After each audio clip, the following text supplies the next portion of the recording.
வணக்கம் நண்பர்களே. Indian foreign service IFS இதை பற்றி வீடியோ போடுங்க நிறைய ஸ்டூடெண்ட்ஸ் ரிக்வெஸ்ட் பண்ணியிருந்தாங்க. ஐஎஃப்எஸ் இந்த சர்வீஸுங்கிறது என்ன, இதில் செலக்ட் ஆகி வரக்கூடிய ஐஎஃப்எஸ் ஆஃபீஸர்ஸ் இவங்களுடைய டியூட்டிஸ், ஃபங்க்ஷன்ஸ், ரெஸ்பான்சிபிலிட்டிஸ் என்ன, இவங்களுடைய ட்ரைனிங் எப்படி இருக்கும், போஸ்டிங் எப்படி இருக்கும், எந்தெந்த போஸ்ட்டில் ஃபஸ்ட்டு அவங்க அமருவாங்க, அதுக்கப்புறம் அவங்களுக்கு ப்ரொமோஷன்ஸ் எப்படி இருக்கும், அவங்களுடைய அந்த ஐஎஃப்எஸ் போஸ்டிங்ஸ்குள்ளே இருக்க அந்த ஹைரார்கி என்ன, இது இல்லாமல் ஐஎஃப்எஸ் இந்த போஸ்ட் வந்து மற்ற சர்வீசஸை கம்பேர் பண்ணும்போது எப்படி யூனிக்காக இருக்குது, இந்த ஐஎஃப்எஸ் ஆஃபீஸர்ஸ்க்கு இருக்கக்கூடிய ஒரு சில ஸ்பெஷல் ப்ரிவிலேஜஸ் என்ன, இதெல்லாம் தான் நம்ம இந்த வீடியோவில் டிஸ்கஸ் பண்ண போகிறோம். தேவையில்லாத ஃபேக்ட்ஸ் அண்ட் ஃபிகர்ஸ்லாம் நான் சொல்ல போகிறதில்ல. எக்ஸாம் ஓரியன்டாக ஸ்டூடெண்ட்ஸ்க்கு தேவையான முக்கியமான விஷயங்களை நான் இந்த வீடியோவில் டிஸ்கஸ் பண்ண போகிறேன்.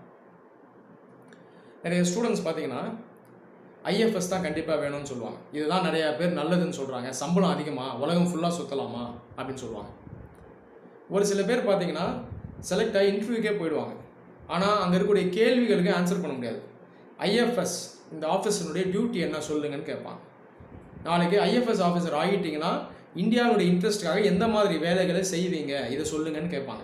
ஆனால் ஒரு சில ஸ்டூடெண்ட்ஸால் ஆன்சர் பண்ண முடியாது. அப்போ நீங்கள் முதல்ல ஒரு சர்வீஸ் வேணும்னு முடிவெடுத்துட்டிங்கன்னா அந்த சர்வீஸ் என்ன, அதனுடைய முக்கியத்துவம் என்ன, இதை நீங்கள் ஃபஸ்ட்டு லேர்ன் பண்ணணும். அதே போல் நிறைய பேர் சொல்லுவாங்க, வீட்டில் அப்பா அம்மா சொல்லிட்டாங்க, ஃப்ரெண்ட்ஸ் சொன்னாங்க, சினிமா பார்த்தேன் அதில் சொன்னாங்க, ஐஎஃப்எஸ் ஆக போகிறேன்னு சொல்லுவாங்க. இந்த மாதிரிலாம் நம்ம முடிவெடுக்கக்கூடாது.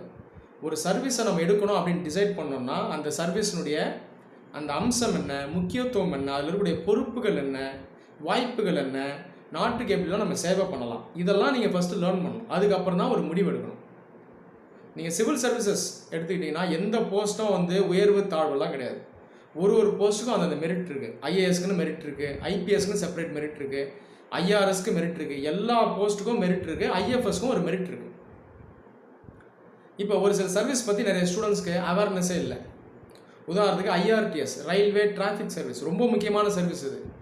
ஐஏஎஸ் ஆஃபீஸர் வேலைக்கு வரலாம் கூட நாடு இயங்கும், ஐஆர்டிஎஸ் ஆஃபீஸர் வேலைக்கு வரலாம் நாடு இங்கே இயங்காது. இந்த மாதிரி எல்லாம் முக்கியமான சர்வீஸ் இருக்குது. இதை பற்றி நிறைய பேருக்கு அண்டர்ஸ்டாண்டிங் இல்லை. அதே மாதிரி நிறைய பேர் என்ன சொல்லுவாங்க, ஐஎஃப்எஸ் ஆக போகிறேன்னு சொல்லுவாங்க. ஐஎஃப்எஸ்ல 2 இருக்குது, ஃபாரஸ்ட் சர்வீஸ் இருக்குது, ஃபாரின் சர்வீஸ் இருக்குது. இந்தியன் ஃபாரஸ்ட் சர்வீஸுங்கிறது all India service, central states ரெண்டுக்கும் காமன். ஐஎஃப்எஸ்ங்கிறது அதாவது இந்தியன் ஃபாரின் சர்வீஸுங்கிறது ஒரு central service, group A service. First இந்த டிஃப்ரென்ஸை நம்ம லேர்ன் பண்ணணும். அப்போது இந்த அடிப்படையான விஷயத்தை நீங்கள் ஃபஸ்ட்டு லேர்ன் பண்ணுங்கள். அதுக்கப்புறம் நீங்கள் எந்த சர்வீஸை நீங்கள் எடுக்க போகிறீங்கன்ற ஒரு முடிவுக்கு வாங்க. சரி, இப்போ இந்தியன் ஃபாரின் சர்வீஸ் இதனுடைய செலெக்ஷன் எப்படி இருக்கும், வேக்கன்சிஸ் எப்படி இருக்கும், இதை நம்ம ப்ரீஃபாக பார்க்கலாம். இதெல்லாம் வருஷம் UPSC combined civil services examination நடத்துவாங்க. இதை பற்றி நான் சொல்ல வேண்டிய அவசியம் இல்லை. இதில் பார்த்தீங்கன்னா இதில் வந்து நிறைய போஸ்ட் வரும். ஐஏஎஸ், ஐபிஎஸ், ஐஎஃப்எஸ், ஐஆர்எஸ் எல்லாம் வரும்.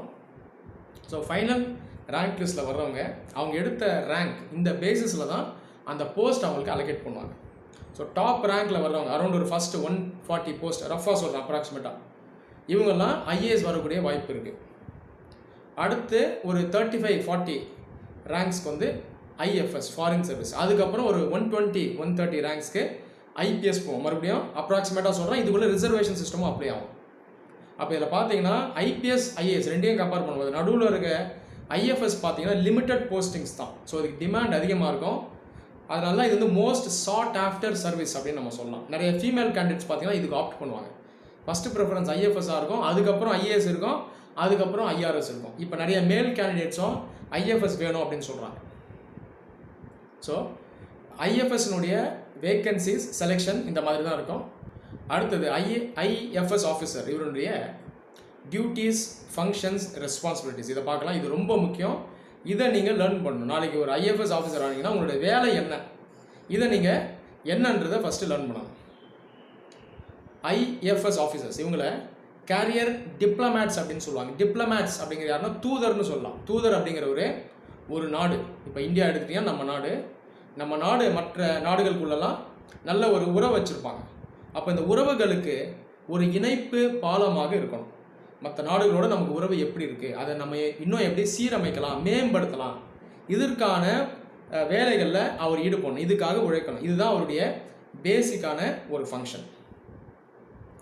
அதே போல் பார்த்தீங்கன்னா இந்த ஐஎஃப்எஸ் ஆஃபீஸர்ஸ் ஓவராலாக மற்ற நாடுகளோட நம்ம வச்சுருக்க இன்டர்நேஷ்னல் ரிலேஷன்ஸ் இதுக்குள்ளே பார்த்தீங்கன்னா நிறைய ஃபங்க்ஷன்ஸ் இருக்கும். எக்கனாமிக் ரிலேஷன்ஸ் இருக்கும், பொலிட்டிக்கல் ரிலேஷன்ஸ் இருக்கும், கல்ச்சுரல் ரிலேஷன்ஸ் இருக்கும், ட்ரேட் ரிலேஷன்ஸ் இருக்கும். இதெல்லாம் சரியாக இருக்கா, ப்ராப்பராக இயங்குதா அப்படின்றத பார்க்கணும். இதை இன்னும் எப்படி மேம்படுத்தலாம், ஒரு வேளை ஒரு நாடோட ஏதாவது கொஞ்சம் பிரச்சனை சர்ச்சை இருந்தால் அதை எப்படி நம்ம சீரமைக்கலாம், ஓவராலாக இந்தியாவுடைய இன்ட்ரெஸ்ட்டை நம்ம எப்படி இன்டர்நேஷ்னல் ஸ்டேஜுக்கு கொண்டு போனோம், நம்முடைய இன்டர்நேஷ்னல் இன்ட்ரெஸ்ட்டை எப்படி நம்ம பார்கெயின் பண்ணணும், நெகோஷியேட் பண்ணணும், இதெல்லாம் இவர் வந்து யோசிக்கணும். இதற்கான வேலைகளை இவர் செய்யணும். இதுதான் இவருடைய ஒரு முக்கியமான ஒரு வேலை. அதே போல் பாலிசி மேக்கிங் எடுத்துட்டிங்கன்னா ஐஎஃப்எஸ் ஆஃபீஸருடைய பங்கு இதில் ரொம்பவே அதிகம். பாலிசி மேக்கிங் அப்படின்னு நம்ம சொல்லும்போது இந்த இடத்துல இந்தியா மற்ற நாடுகளோட அந்த வெளி உறவை வச்சுருப்பாங்க. இதுதான் எக்ஸ்டர்னல் அஃபேர்ஸ்னு சொல்லுவாங்க. இந்த எக்ஸ்டர்னல் அஃபேர்ஸ் சொல்லும்போது நம்ம நாட்டுக்குன்னு ஒரு ஃபாரின் பாலிசி இருக்கும், வெளியுறவு கொள்கை இல்லைனா சர்வதேச கொள்கைன்னு சொல்லலாம். இந்த ஃபாரின் பாலிசி இருக்கு இல்லையா, இது ஆல்ரெடி ஒரு ஷேப்பில் இருக்கும். ஆனால் இது ஃபர்தராக ஃப்யூச்சரில் எவால்வ் ஆகிட்டே போகும். அப்போது இந்த ஃபாரின் பாலிசியை ஃபர்தராக எப்படி ஷேப் பண்ணலாம், இதுக்கான ஒரு முயற்சிகள்லையும் இவங்க வந்து ஈடுபடுவாங்க. அப்போ overall foreign policy formulation, shaping of foreign policy, evolution of foreign policy, இதில் எல்லாமும் முக்கியமான பார்ட் யாருக்கு இருக்குன்னா ஐஎஃப்எஸ் ஆஃபீஸர்ஸ்க்கு இருக்குது. இந்தியாவில் nodal ministry of external affairs, இந்த வெளியுறவுகளுக்கான ஒரு அமைச்சகம் இதுதான். இது கீழே மினிஸ்டர் இருப்பார், மினிஸ்டர் ஆஃப் எக்ஸ்டர்னல் அஃபேர்ஸ். இவர் வந்து ஒரு கேபினட் மினிஸ்டர் தான். இவர் கீழே தான் அந்த ஐஎஃப்எஸ் ஆஃபீஸர்ஸ்லாம் வருவாங்க. ஸோ அந்த மினிஸ்டர் கீழே வரக்கூடிய பியூரோக்ராட்ஸ், அந்த பெர்மனண்ட் எக்ஸிக்யூட்டிவ்ஸ்லாம் இந்த ஐஎஃப்எஸ் ஆஃபீஸர்ஸ். அப்போ ஒட்டுமொத்தமாக இந்தியாவுடைய வெளியுறவு கொள்கையை யார் நிர்ணயம் பண்ணுவாங்கன்னா இந்த ஐஎஃப்எஸ் ஆஃபீஸர்ஸ் தான் பண்ணுவாங்க. இவங்கெல்லாம் உட்காந்து ஸ்டடி பண்ணுவாங்க, ஒர்க் பண்ணுவாங்க. ஸோ இவங்களோட அட்வைஸை பொலிட்டிக்கல் எக்ஸிக்யூட்டிவ்க்கு கொண்டு வருவாங்க. அதுக்கப்புறம் அந்த பொலிட்டிக்கல் எக்ஸிக்யூட்டிவ் வந்து சாங்ஷன் பண்ணுவாங்க. ஆனால் கீழே யார் கிரவுண்ட் ஒர்க் பண்ணியிருப்பாங்க, யாருடைய பிரெயின் அப்படின்னு பார்த்தீங்கன்னா இந்த ஐஎஃப்எஸ் ஆஃபீஸர்ஸினுடைய பிரெயினாக தான் இருக்கும். நிறைய இடத்துல பார்த்தீங்கன்னா ஐஎஃப்எஸ் ஆஃபீஸர்ஸை முக்கியமான போஸ்ட்டில் கவர்மெண்ட் அப்பாயிண்ட் பண்ணுவாங்க. இப்போ ரீசெண்டாக போன வருஷம் ஒரு ஐஎஃப்எஸ் ஆஃபீஸரை பிரைம் மினிஸ்டருடைய ப்ரைவேட் செக்ரட்டரியாக அப்பாயிண்ட் பண்ணாங்க. அப்போ முக்கியமான போஸ்ட்லலாம் அங்கம் வகிக்கக்கூடிய வாய்ப்பு இந்த ஐஎஃப்எஸ் ஆஃபீஸர்ஸ்க்கு இருக்குது. இப்போது ஐஎஃப்எஸ் ஆஃபீஸர்ஸினுடைய ட்ரைனிங், அவங்களுடைய போஸ்டிங், அவங்களுடைய ப்ரொமோஷன், அது இல்லாமல் அவங்க வகிக்கக்கூடிய அந்த போஸ்ட், இதை பற்றி நான் ப்ரீஃபாக சொல்கிறேன். ஐஎஃப்எஸில் செலக்ட் ஆகி வரக்கூடியங்க ஃபஸ்ட்டு ட்ரைனிங் அட்டென்ட் பண்ணணும். ஃபஸ்ட் எந்த ட்ரைனிங் அட்டென்ட் பண்ணுவாங்கன்னா ஐஏஎஸ், ஐபிஎஸ், ஐஆர்எஸ் இந்த எல்லா ட்ரைனிங்ஸோடையும் சேர்த்து காமனாக இந்த ஃபவுண்டேஷன் ட்ரைனிங்கை முசோரியில் அட்டென்ட் பண்ணுவாங்க. லால் பகதூர் சாஸ்திரி அகாடமியில் அட்டென்ட் பண்ணுவாங்க. இது அரௌண்ட் ஒரு 4 மாதம் இருக்கும். இது முடித்த உடனே அந்தந்த சர்வீஸில் இருக்கவங்க அந்தந்த அகாடமிஸ் போயிடுவாங்க. ஐஏஎஸ் வந்து முசோரியிலே இருப்பாங்க. ஐபிஎஸ் உதாரணத்துக்கு பார்த்தீங்கன்னா ஹைதராபாத் போயிடுவாங்க. ஐஎஃப்எஸ் எங்கே வருவாங்கன்னா Indian foreign service institute. Indian foreign service institute எங்கே இருக்குன்னா நியூ டெல்லியில் இருக்குது. ஸோ இங்கே அடுத்த கட்ட ட்ரைனிங்க்கு இவங்க வருவாங்க. இந்த ட்ரைனிங் அரௌண்ட் 1 இயர் இருக்கும். இந்த ட்ரைனிங்குள்ளே அந்த ஓரியன்டேஷன் ஃபேஸ் இதெல்லாம் அதுக்குள்ளே இருக்கும். ஸோ இந்த ட்ரைனிங் வந்து 1 இயர். இதில் என்ன ட்ரெயின் பண்ணுவாங்கன்னா ஒரு கரியர் டிப்ளமேட், இவருக்கான பேசிக் ஃபவுண்டேஷனல் ட்ரைனிங் இங்கே இருக்கும், ஸ்பெசிஃபிக்கான ட்ரைனிங் இருக்கும். ஸோ டிப்ளமேசிங்கிறது என்ன, ஒரு கரியர் டிப்ளமேட்டாக உங்களை நீங்கள் எப்படி உருவாக்கிக்கணும், இதை பற்றி சொல்லித் தருவாங்க. இன்டர்நேஷ்னல் ரிலேஷன்ஸை பற்றி இன்டெப்த்தாக இங்கே வந்து சொல்லித் தருவாங்க. அது இல்லாமல் ஜென்ரலாக எக்கனாமிக் ரிலேஷன்ஸ், பொலிட்டிக்கல் ரிலேஷன்ஸ், இந்தியாவுடைய ஹிஸ்ட்ரி, மற்ற நாடுகளோட நமக்கு எப்படி ஷேர்ட் இன்ட்ரெஸ்ட் இருக்குது, நம்மளுடைய கல்ச்சுரல் இன்ட்ரெஸ்ட், அதே போல் நம்ம ஹிஸ்ட்ரி, இதெல்லாம் மற்ற நாடுகளோட பார்த்திங்கன்னா கொஞ்சம் காமனாக இருக்கும். ஸோ இந்த மாதிரி இன்டெப்த்தான இதெல்லாம் வந்து அங்கே சொல்லித் தருவாங்க. ஸோ இந்த ட்ரைனிங் முடித்தோடனே பார்த்தீங்கன்னா எக்ஸ்டர்னல் அஃபேர்ஸ் மினிஸ்ட்ரியில் ஒரு சில மாதங்களுக்கு அவங்க வந்து அட்டாச் ஆகிருப்பாங்க. அதுக்கப்புறம் இந்த ஐஎஃப்எஸ் ஆஃபீஸர்ஸை எங்கே போஸ்ட் பண்ணுவாங்கன்னா வெளிநாடில் போஸ்ட் பண்ணுவாங்க, இந்தியன் மிஷன்ஸில் போஸ்ட் பண்ணுவாங்க. இதை போஸ்ட் பண்ணும்போது முக்கியமாக ஒரு விஷயத்தை லேர்ன் பண்ணணும். எல்லா ஐஎஃப்எஸ் ஆஃபீஸர்ஸும் எந்த நாட்டில் அவங்கள போஸ்ட் பண்ண போகிறாங்களோ அந்த நாட்டில் இருக்கக்கூடிய லாங்குவேஜை அவங்க லேர்ன் பண்ணி ஆகணும். இதை வந்து சிஎஃப்எல்னு சொல்லுவாங்க, கம்பல்சரி ஃபாரின் லாங்குவேஜ். ஸோ அந்த நாட்டில் போஸ்ட் ஆகிட்டு அந்த லாங்குவேஜை லேர்ன் பண்ணிடணும். லேர்ன் பண்ணிவிட்டு ஒரு டெஸ்ட்டும் எடுக்கணும். இதில் பாஸ் ஆனால் தான் அந்த மிஷனில் அவங்க அப்பாயிண்ட் பண்ணுவாங்க. ஆனால் ஜென்ரலாக இது வந்து ஈஸியாக பண்ணிடலாம். ஸோ டெடிக்கேட்டடாக நீங்கள் லேர்ன் பண்ணிங்கன்னா இதை பண்ணிடலாம். இது வந்து ரொம்ப பெரிய சேலஞ்செல்லாம் கிடையாது. இதுக்கப்புறம் ஐஎஃப்எஸ் ஆஃபீஸினுடைய அந்த போஸ்டிங், ப்ரொமோஷன், க்ரோத் எல்லாம் எப்படி இருக்குன்றது நான் சொல்கிறேன். ஸோ இனிஷியலாக ஐஎஃப்எஸ் ஆஃபீஸர்ஸை 3rd செக்ரட்டரி இந்த போஸ்ட்டில் தான் அப்பாயிண்ட் பண்ணுவாங்க ஃபஸ்ட்டு. அதுக்கப்புறம் 2nd செக்ரட்டரி, 1st செக்ரட்டரி அப்படின்னு அப்படியே மேலே அவங்க வந்து ரைஸ் ஆகிட்டே போவாங்க. ஸோ ப்ரொமோஷன் இப்படி தான் இருக்கும்.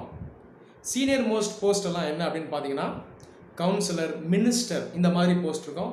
அதுக்கும் மேலே டாப் மோஸ்ட் போஸ்ட் என்னென்னா அம்பாசிடர், ஹை கமிஷனர் இந்த மாதிரி போஸ்ட்லாம். அம்பாசிடருங்கிறது யாருன்னா எம்பசினுடைய ஹெட்டு தான் அம்பாசிடர். ஹை கமிஷனருங்கிறது ஹை கமிஷனுடைய ஹெட்டு. எம்பசி, ஹை கமிஷன் இதை பற்றி நான் ஒரு செப்பரேட் வீடியோ போட்டிருக்கேன். அதை பார்த்தீங்கன்னா உங்களுக்கு ஒரு நல்ல ஐடியா கிடைக்கும்.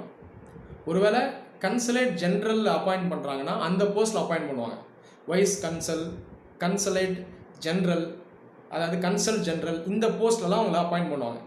எந்த மாதிரி மிஷனில் அப்பாயிண்ட் பண்ணுறாங்களோ அதுக்கேற்ற அந்த டெசிக்னேஷனில் அவங்கள அப்பாயிண்ட் பண்ணுவாங்க. ஸோ இதை நீங்கள் வந்து மனசில் வைக்கணும். ஆனால் ஆல்மோஸ்ட் எல்லாருமே ஐஎஃப்எஸ் ஆஃபீஸர்ஸாக தான் இருப்பாங்க. ஒருவேளை இந்தியாவுக்குள்ளேயே ஐஎஃப்எஸ் ஆஃபீஸர்ஸாக அப்பாயிண்ட் பண்ணுறாங்கன்னா ஜென்ரலாக இவங்கள எக்ஸ்டர்னல் அஃபேர்ஸ் மினிஸ்ட்ரி, இந்த வெளியுறவு அமைச்சகம் இருக்கு இல்லையா, இதுக்குள்ளே அப்பாயிண்ட் பண்ணுவாங்க. இந்த இடத்துல பார்த்தீங்கன்னா ஆல்மோஸ்ட் ஐஏஎஸ்க்கு ஈக்குவலண்டான போஸ்ட்டில் தான் அப்பாயிண்ட் பண்ணுவாங்க. Under secretary, deputy secretary, secretary இந்த மாதிரி போஸ்ட்டில் அப்பாயிண்ட் பண்ணுவாங்க. இந்தியாவுக்குள்ளே அப்பாயிண்ட் பண்ணியிருக்கும் போது ஆல்மோஸ்ட் ஐஏஎஸ்க்கு ஈக்குவலண்டாக தான் அவங்களுடைய பே எல்லாம் இருக்கும். ஒருவேளை வெளிநாட்டில் போஸ்ட் ஆகிறாங்கன்ற பட்சத்தில் அவங்களுக்கு சேலரி வந்து அதிகமாகும். ஃபாரின் சர்வீஸ் அலவன்ஸ்ன்றது செப்பரேட்டாக வரும். ஸோ இது பார்த்தீங்கன்னா ஒரு சப்ஸ்டான்ஷியல் பே. ஸோ இதெல்லாம் ஆட் பண்ணும்போது சேலரி ரொம்ப அதிகமாக போகும். ஒரு 2 லட்சம் ரூபாய்க்கும் மேலே போகும் ஒரு மாதத்துக்கு. இந்த ஒரு விஷயத்துக்காக நிறைய பேர் ஐஎஃப்எஸ் வேணும்னு சொல்லுவாங்க. சம்பளம் அதிகம்னு சொன்னாங்க, சம்பளம் அதிகம்னு சொன்னாங்க அப்படின்னு சொல்லுவாங்க. சம்பளம் அதிகம் அப்படின்றதுக்காக மட்டும் ஐஎஃப்எஸ்ஸை சூஸ் பண்ணாதீங்க. ஓவராலாக இந்த சர்வீஸுடைய சிக்னிஃபிகன்ஸ் என்ன, உள்ள ஆப்பர்ச்சுனிட்டிஸ் எப்படி இருக்குது, கண்ட்ரிக்கு நீங்கள் எப்படி சர்வ் பண்ணலாம், இதெல்லாம் நீங்கள் புரிஞ்சுக்கிட்டு உணர்ந்துட்டு அதுக்கப்புறம் நீங்கள் ஒரு முடிவெடுங்க. இந்த வீடியோ உங்கள் எல்லாருக்கும் ஹெல்ப்ஃபுல்லாக இருந்துக்கும் நம்புகிறேன். நன்றி.